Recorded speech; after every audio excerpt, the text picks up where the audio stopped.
Alright boys, the mint kit is finally up. We were expecting a mid kit, we were expecting something like a Snowkeren, like a T4, T5 character, maybe a PvP unit. We were like, okay, they just did Anis and Neon, no chance they are releasing a strong character kit now, right? Oh boy, were we wrong. This is a really good buffer. So let's talk a little bit about Mint, what's going on with her kit. I bought skill 1, skill 2, 1 burst, our skill pre-analysis, and also her burst and initial asset placement tier list. That's it. Hello Dainers, welcome back to Waifus. I'm Sefhi, your favorite gambling addict. Today's topic, Mint. Not gonna lie, kind of becoming a fan. Really cute girl, really nice waifu, really good assets, or at least to me, pretty good assets, right? Look at that. Pretty nice when it comes to the assets. This is at least a T1, if I have to say. Has to be at least a T1, right? If we're comparing with what's on T1 and whatnot, has to be at least there. I don't think it's a T0, might be, but could be a T1 at least. That's for the assets. Her burst is decent. Like, I do like her burst, but obviously I'm not gonna be MLB in her because we just came out from the university and I core 7 Anis. I am flat out broke. Now, couple things to remember. First of all, this is what you will get most likely for MLB. Second, on her burst, she's only with Mint and Prika. Anis is not here. I am assuming she has a gimmick mechanic with her, and you will see why in a second when we go about her kit. I'm gonna be starting the kit with the burst instead of with the skill 1 and 2 because it's easier to understand this way, okay? Sometimes it's easier to see how a kit works when you change the order of the skills, alright? First things first, Mint, B2 support, iron, rocket launcher, pretty basic stats when it comes to all of her basics on damage, charge time, and full charge, right? You wanna be going with the resilience cube as usual because 2-second reload time, only 6 bullets. Let's start with her burst so we can explain some of the mechanics and what she gets. So the burst is a 20-second, let's sing together. It's an active skill, obviously. 20 seconds, thank God. And this has two things. A global buff, right here on below. 30% attack damage, 40% maximum capacity, 45% critical damage. This is comparable to characters like Aid, to characters like Grave, characters that are considered really good buffers. She can compete there. I don't know if she will be a T1, okay? I'm just talking here. By the way, I moved Ava up and I moved Bestie down. That's the small changes we can talk on the next video about, but if you're interested. So that's the first thing, really good buffs, right? And then the second part and why we need to start here is this part. So she can get two status. She can get singing and dancing, right? And the way she gets this buff is simply anytime you are bursting. If she is already in dancing status, she will be switching to singing. If she is not in dancing status, she will then gain dancing. Now, this effect is continuous and cannot be removed, and then obviously every time you burst, you are going to be switching back and forth. I assume you're going to be switching back and forth regardless of continuous and cannot be removed, right? Because that's just for enemies, so they cannot dispel it. So when you start the battle, you burst one time and she will gain dancing status. Okay, that's it. And then when you burst a second time, she should be switching to singing.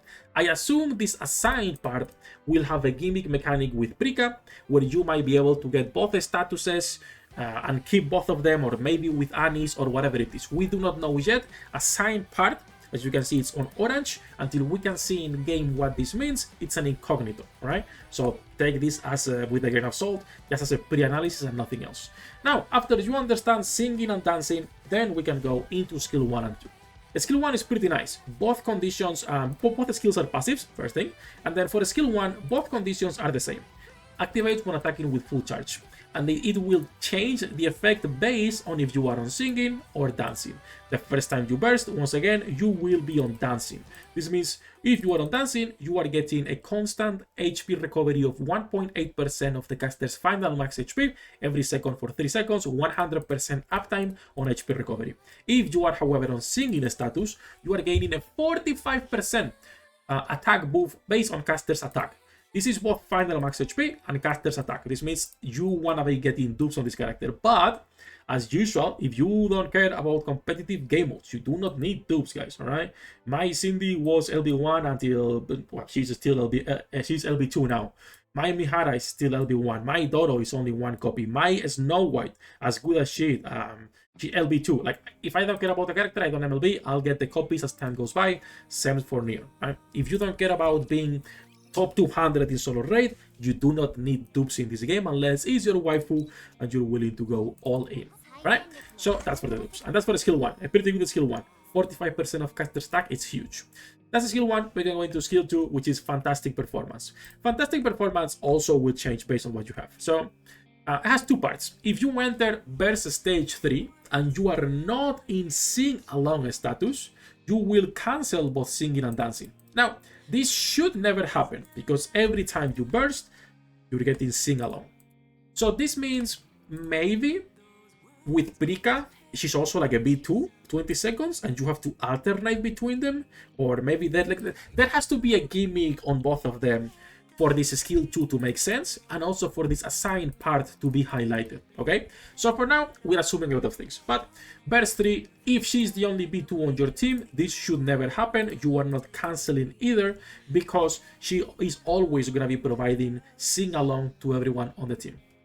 And then activate when entering Burst Stage 3 while you are in singing status. So once again, the first one right here, and if you are providing the 45% attack buff, what you're also going to be getting, it's an extra 20% critical damage, 50% explosion, projectile explosion damage, and pierce damage 32%, all of them for 10 seconds, the full duration. This means if you're running both Anis and Mint, you're going to be getting a 150% projectile explosion damage, which affects 99% of the rocket launchers in this game. And also rapid reboot because of the attachable projectiles. I don't know if there's any other character with attachable projectiles, but that is a lot of nice buffs with both of them already together.